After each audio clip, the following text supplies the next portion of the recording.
ROCCAT completely falling apart, but all credit to CLG, also absolutely capitalizing on whatever they've built up in this game. Maybe start by the picks, and of course that first lock-in for LeBlanc, and then not seeing a Syndra for Ryu, maybe a little bit scared to pull that out and going for that safe pick in Orianna. Yeah, I'm not a fan of Orianna at the moment, especially not against something like a LeBlanc, because LeBlanc will go Morel Normicon and have this very, very big early power spike. And we saw Link basically have all the pressure. He could just push out the wave every time he wanted to, and roam. He went bottom lane, he killed someone. It was just way too easy for him to control the lane. And Orianna pick never really got to do anything for Ryu. Yeah, I agree. I mean, while the team play was a bit sloppy on both teams' part, amazing performance by Link. Like, he stepped really out. Like, his individual performance actually carried this game really hard. And also, yeah, no problem, nothing. No problem. Yeah, I just want to say, yeah, actually Link carried this series pretty hard. Like, especially this game, like his early game pressure, he didn't do anything later on, but the fact that he actually had like 6-0 or 6 kills in the early game made it possible for CLG. And also the bot lane. The bot lane had like troubles like last game and the game before, but they actually showed why they are considered the best bot lane and completely, I would say, trashed their bot lane. I mean, they had a really good, you can't say it. They had a good trade at level 3, forced them base, and then the lane was over. Yeah, I mean, it's just from level 1, the Gromp fail where Vander got all the XP, and obviously the lane is over at that point against the Caitlyn top lift, and Aphromo played it super well, punished completely. Link had all the pressure in the mid lane, and as soon as we got out of the laning phase, we saw the lack of like instant engage coming in from ROCCAT here, so they could never really punish CLG if they were out of position, and Link could just run around like he wanted to, pick up targets. Like Vander died a few times to him just because he tried to face check and get some wards down, and ROCCAT was never really in the game. It just took some time for CLG to finish, but they always had the control. Yep. So what do we make of this now for the side of ROCCAT? Because they're rumored to, they are very, very good right now. They had a great performance yesterday. They had a great performance here in the first game. They had all the tools at their disposal. Was it just that one, CLG hadn't found their best form yet, or their right form, and that when that happened, it was over for ROCCAT, or did it just fall apart? So maybe they're inconsistent and we have only seen the good side of ROCCAT, or actually the second game tilted them and then everything fall apart. Like, you never know. You have to see how much they do it in LCS. And I mean, ROCCAT performed amazing. Like, their team play actually showed that they're a really good team, but we didn't really see anything of that team play in like game 2 and game 3. And I'm actually like wondering what happened there. And communication broke down completely. And CLG got the superior vision control in game 2. Like, their pink ward control around the dragon area was really good. But ROCCAT picked up a lot of dragons, but just to make like picks and everything happen.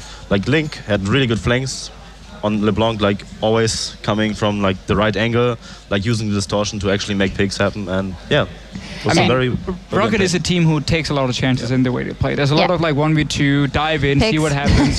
Picks. And CLG found a way to punish them, and that's basically how, as soon as you have the first mistake going on in the game, you fall too far behind from your AD carry. It transitions to the mid lane, and so on, so on, so on.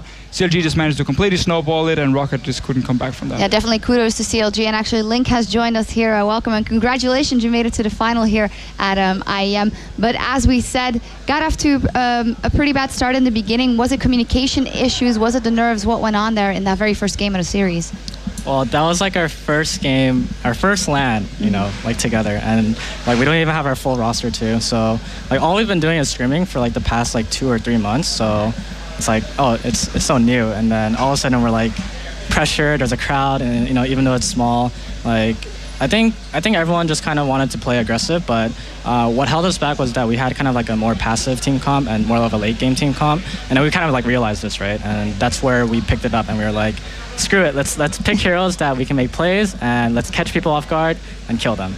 How has the pressure influenced you specifically? Because obviously there has been a lot written about all the changes in CLG and you still being in that mid lane.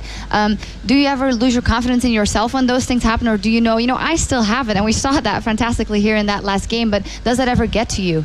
Of course, I think it gets to anyone, and even if you think or say it out loud that it doesn't get to you, it always affects us, us pro players in general, like somehow in some way. But I think what's really important is that we pulled off this win in this best of 3, especially coming back from a game 1 deficit. And all we're trying to do is like, we might lose, the finals, right? But our goal isn't this tournament. It's about LCS and winning it. So all we're trying to do right now is learn and get better as a team. And even though we have a sub on our roster right now, like I think we're performing great, and we're gonna get better as we progress through this LAN.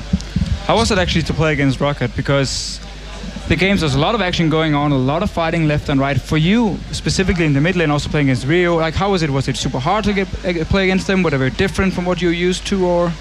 I think it's like they're a good team, like, and that's like one of the traits that I kind of like that I see in common with in terms of all good teams. Rio was kind of different because I felt like they're like a 4+1 team, and Rio is kind of like, he's Korean. So the way I saw it was Rio just kind of did his own thing. And you saw him play like assassins like Ari and LeBlanc. But then if he can't do anything, like, and he's playing like Orianna, and you need a team comp and you need team coordination if you're going to play a hero like that, then you're going to see a lot less of him. And I felt like I didn't really notice him at all. And in fact, he just kind of died over and over again. 100% agree. Yeah. We barely saw him in the last game. And don't get me wrong, like I think Rio is a fantastic player, but when he's in an environment like that, it's really hard to do more. Tell me more about that last game specifically, because you had such a good score in the beginning, then at the end Doublelift kind of took over because he was incredibly fed on Caitlyn, but especially the way you guys played that, because it did turn into a very long game, and as LeBlanc, you couldn't really jump in totally anymore, but we were doing a very good job zoning them. That last game, it was kind of our fault. Like, we were trying to figure out what we had to do in order to close out the game.